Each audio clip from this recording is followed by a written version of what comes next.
तीन बहनों की लालची भाभी। करिश्मा, रेशमा और मनीषा तीन बहनें हैं।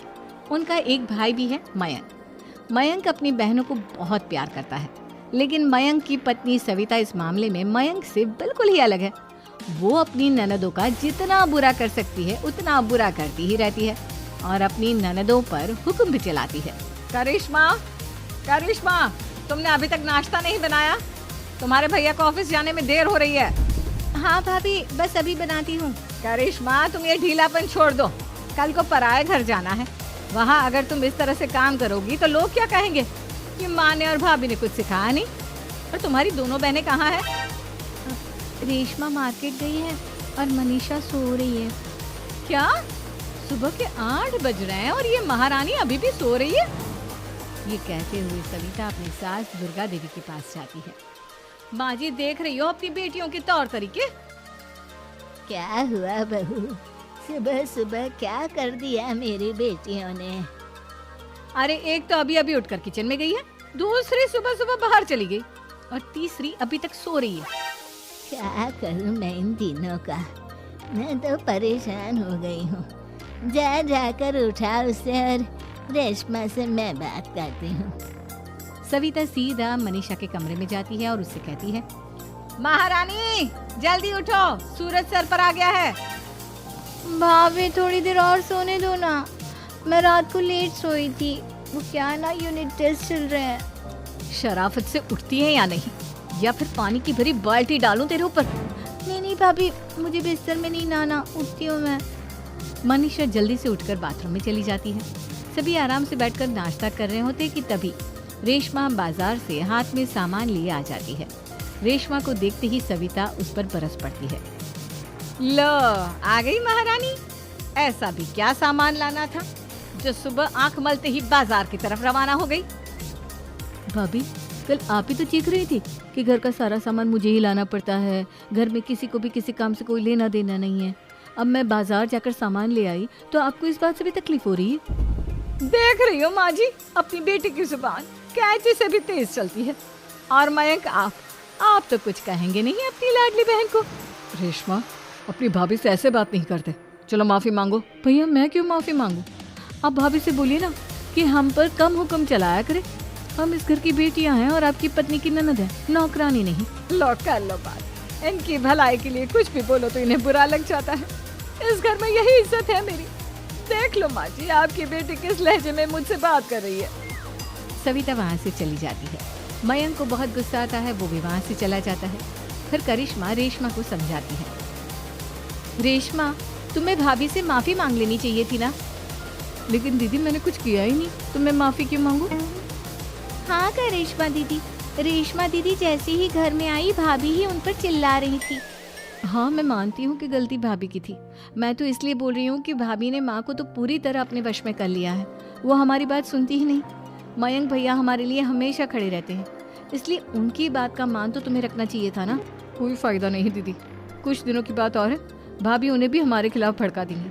फिर वो भी माँ की तरह हमारी किसी बात का विश्वास नहीं करेंगे। इसी तरह सविता अपनी तीनों ननदों को किसी न किसी बात पर परेशान करती रहती थी। एक दिन मयंक अपनी तीनों बहनों के लिए गिफ्ट लाया। करिश्मा, ये तुम्हारे लिए हार का सेट। रेशमा, तुम्हारे लिए सुंदर सी ड्रेस।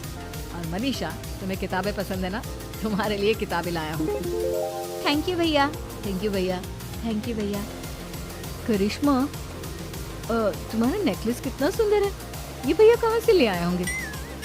मैंने भैया को 3 दिन पहले फोन पर ये डिजाइन दिखाया था और आज भैया ये ले आए। सविता तो अपनी ननदों की गिफ्ट्स देखकर जल गई और करिश्मा का नेकलेस तो उसे भी बहुत पसंद आया था। अपनी बहनों के लिए कितना अच्छा नेकलेस लेकर आए हैं, मुझे कभी कोई गिफ्ट नहीं दिया। मैं आज ही ये हार चुरा लूंगी। रात में सविता करिश्मा का हार चुरा लेती है और इसी तरह उसे अपनी ननदों की जो भी चीज अच्छी लगती वो उसे मांगती नहीं, बल्कि रात के अंधेरे में चुरा लेती। इसी तरह दिन बीतते गए और सविता ने मयंक के दिल में भी उसकी बहनों के लिए नफरत पैदा कर दी। एक दिन मयंक ने करिश्मा और रेशमा के लिए रिश्ता देखा और ये बात उसने घर में सबको बताई। माँ, करिश्मा और रेशमा के लिए बहुत अच्छा रिश्ता आया है। वो लोग कल इन्हें देखने आ रहे हैं। आप और सविता मिलकर सारी तैयारी कर लेना। ये सुनकर करिश्मा और रेशमा खुश हो जाती हैं। लेकिन सविता सोचती है, अगर इन दोनों बहनों की शादी हो गई तो घर और बाहर का काम कौन करेगा? मनीषा तो एक नंबर की कामचोर है, उससे तो किसी बात की उम्मीद लगाना ही बेकार है। मुझे इस शादी को रोकना होगा। अगले दिन सभी लड़के वालों के स्वागत की तैयारी करने में लगे होते हैं। तभी मयंक अपनी बहनों से आकर कहता है, तैयार हो गई तुम दोनों? देखो दोनों लड़के बहुत अच्छे हैं, मैं कोई कसर नहीं छोड़ना चाहता, इसलिए तुम उनके सामने अच्छे से बिहेव करना और अपनी भाभी से लड़ने मत लग जाना। करिश्मा, तुम वो नेकलेस पहन लो ना जो मैं तुम्हारे लिए लाया था। भैया मैं बहुत देर से वो नेकलेस ढूंढ रही हूँ, लेकिन मुझे मिल ही नहीं रहा। क्या तुमने नेकलेस खो दिया? तुम्हें पता भी है वो कितना महंगा था? तुम कोई काम ढंग से नहीं कर सकती। मयंक गुस्से में वहां से चला जाता है। थोड़ी देर बाद लड़के वाले भी आ जाते हैं। वो दोनों बहनों को पसंद कर लेते हैं और रिश्ता पक्का हो जाता है। लेकिन सविता के दिमाग में तो कुछ और ही खिचड़ी पक रही थी। वो पंडित जी के पास करिश्मा की कुंडली लेकर जाती है और उन्हें पैसे देकर करिश्मा की कुंडली बदलवा देती है। जब लड़के वालों के पास करिश्मा की कुंडली जाती है तो वो दुर्गा को फोन करते हैं। बहन जी, हमने करिश्मा की कुंडली अपने पंडित जी को दिखाई थी। आपकी बेटी की कुंडली नहीं बल्कि दोषों का पिटारा है। देखिए, मैं और मेरे पति इन सब बातों में बहुत विश्वास करते हैं, इसलिए हम आपकी बेटी से अपने बेटे की शादी नहीं करा सकते। इस तरह करिश्मा का रिश्ता टूट जाता है और सभी घर वालों को बहुत दुख होता है। अब कविता सोचती है, चलो करिश्मा का तो रिश्ता टूट गया, अब रेशमा का भी रिश्ता तोड़ना है। क्या करूं? अब सविता आवाज बदलकर किसी अननोन नंबर से रेशमा के होने वाले ससुराल में फोन करती है। हेलो, मैं कौन हूँ कौन नहीं ये आपके लिए जानना जरूरी नहीं। बस इतना सुन लो कि रेशमा का 2 साल से किसी के साथ अफेयर चल रहा है। बस रेशमा का रिश्ता तोड़वाने के लिए सविता का इतना कहना काफी था। अब रेशमा का भी रिश्ता टूट गया। मयंक और दुर्गा देवी ने रेशमा को खूब खरी खोटी सुनाई और उससे बार बार उस लड़के के बारे में पूछने लगी। आप दोनों मुझे क्यों परेशान कर रहे हो? अरे कोई लड़का होगा मेरी लाइफ में तो मैं बताऊंगी ना।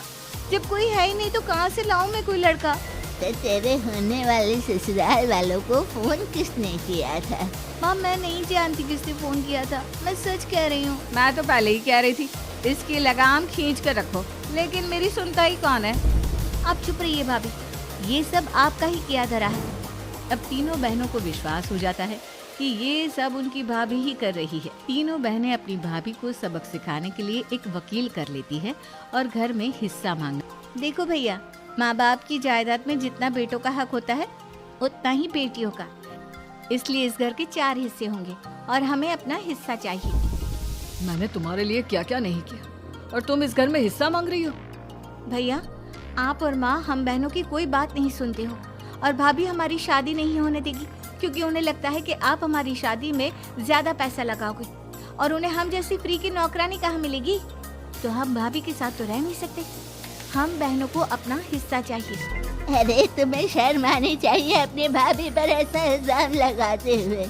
वो तुम्हारे बारे में कितना सोचती है। हाँ माँ, भाभी हमारे बारे में बहुत सोचती है। दिन रात बस यही सोचती रहती है कि किस तरह से अपनी तीनों ननदों को परेशान करूं और कभी मुझे पढ़ने भी नहीं देती। दोनों बहनों का रिश्ता भी तो इन्होंने ही तोड़वाया है और रात में हमारे कमरे में आकर हमारी चीजें भी चुराती हैं। इसी तरह सविता की तीनों ननदें अपनी बात पर अड़ी रही। अब कोर्ट में तारीख भी शुरू हो गई। जब सविता को लगा कि उसकी तीनों ननद इतनी आसानी से नहीं मानने वाली, तो उसने अपने पति और सास को सारी सच्चाई बता दी और अपनी तीनों ननद से माफी मांगी। मयंक और दुर्गा को भी अपनी गलती का एहसास हो गया। अब सविता खुद करिश्मा और रेशमा के लिए अच्छा रिश्ता ढूंढती है और उनकी शादी करवाती है।